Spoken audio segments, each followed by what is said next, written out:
नमस्कार दोस्तों, हमारे YouTube चैनल पर एक बार फिर आप सबका स्वागत है।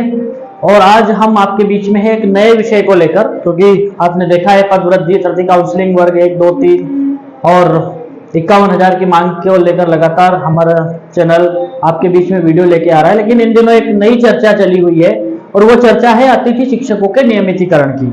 काफी लंबे समय से हम सब जानते हैं अतिथि शिक्षक अपनी मांगों को लेकर के संघर्ष कर रहे हैं और निश्चित रूप से उनकी मांग जायज भी है।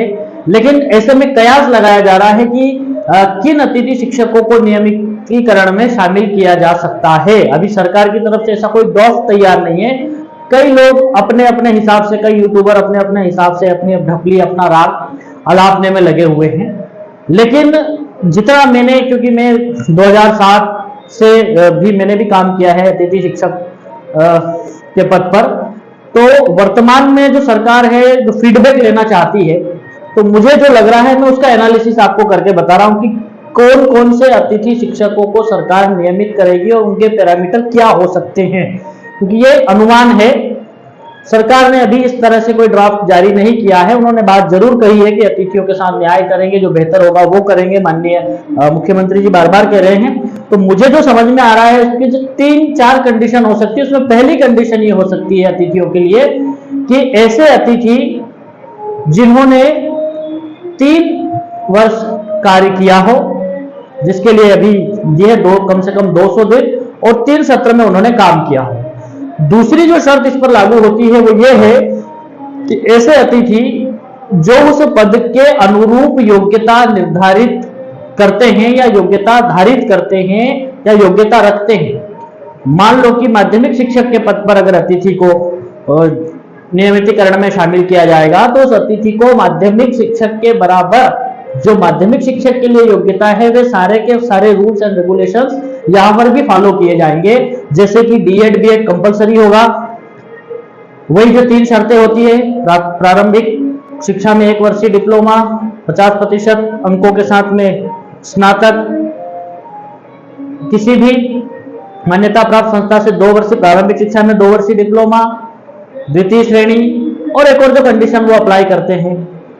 तो ये जरूरी होगा। पहला हो गया कम से कम 200 कार्य दिवस, माफ करिएगा, और 3 सत्र, निर्धारित योग्यता। साथ ही इसमें जो एक चीज महत्वपूर्ण होने वाली है वो ये है कि जिन्होंने 2018 की परीक्षा पास कर रखी है वे ही अतिथि इसके दायरे में आएंगे या आने चाहिए। क्योंकि हम सब जानते हैं कि बहुत सारे लोग हैं जिन्होंने पहले काम करके बंद कर दिया है। 3 वर्ष काम उन्होंने किया है, उन्हें कार्यानुभव भी है, डिजिटल सर्टिफिकेट भी है, वो योग्यता रखते हैं और परीक्षा भी पास है।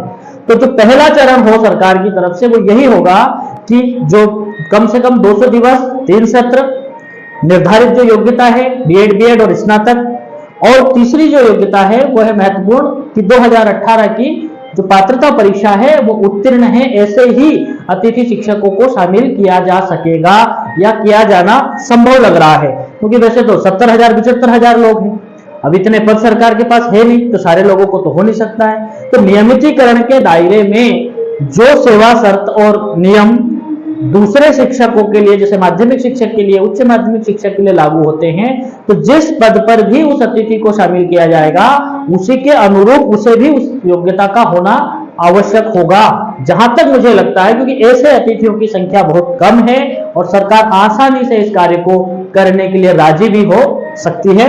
ये एक आकलन था कि ऐसे अतिथियों का नियमितीकरण संभव है। बाकी के बारे में और भी विश्लेषण आगे की वीडियो।